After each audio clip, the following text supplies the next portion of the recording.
سارے جگ وچ پئی دہائی سی بھٹو دی بیٹی آئی سی۔ عالم اسلام اور پاکستان کی 73 سالہ تاریخ کی واحد خاتون وزیر اعظم شہید محترمہ بے نظیر بھٹو کو قوم سے بچھڑے 13 برس بیت گئے۔ لہو کی چٹھیوں سے بھری بھٹو خاندان کی کہانی میں بے نظیر کا کردار ناقابل فراموش ہے، اور یہی وجہ ہے کہ شہید بے نظیر بھٹو صرف جیالوں کے نہیں بلکہ پاکستانی سیاست کے ہر گوشے میں آج بھی زندہ ہے۔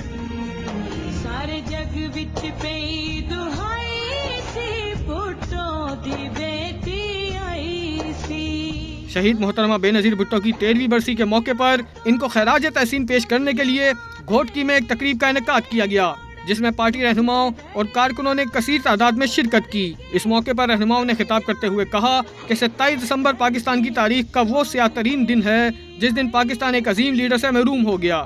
بے نظیر بھٹو کی 13ویں برسی پر گڑھی خدا بخش میں ایک تاریخی جلسہ ہونے جا رہا ہے، جس میں پی ڈی ایم قیادت بھی شرکت کرے گی۔ گھوٹکی اور سکھر اضلاع سے ہزاروں گاڑیوں کا قافلہ گڑھی خدا بخش پہنچے گا۔ شہید محترمہ بے نظیر بھٹو کو خراج تحسین پیش کرتے ہوئے کہا کہ پاکستان پیپلز پارٹی کے بانی شہید ذوالفقار علی بھٹو اقتدار سے زندان تک پہنچے تو بے نظیر بھٹو آمریت کے خلاف ڈٹ کر کھڑی رہی۔ یہی وجہ ہے کہ بے نظیر بھٹو کا نام آج بھی پاکستان کی سیاست میں امر ہے۔ انہوں نے مزید کہا کہ بلاول بھٹو زرداری اپنے نانا شہید ذوالفقار علی بھٹو اور والدہ بے نظیر بھٹو کے مشن کو آگے لے کر جا رہے ہیں۔ پاکستان پیپلز پارٹی کا ہر کارکن بلاول بھٹو کے شانہ بشانہ کھڑا ہے۔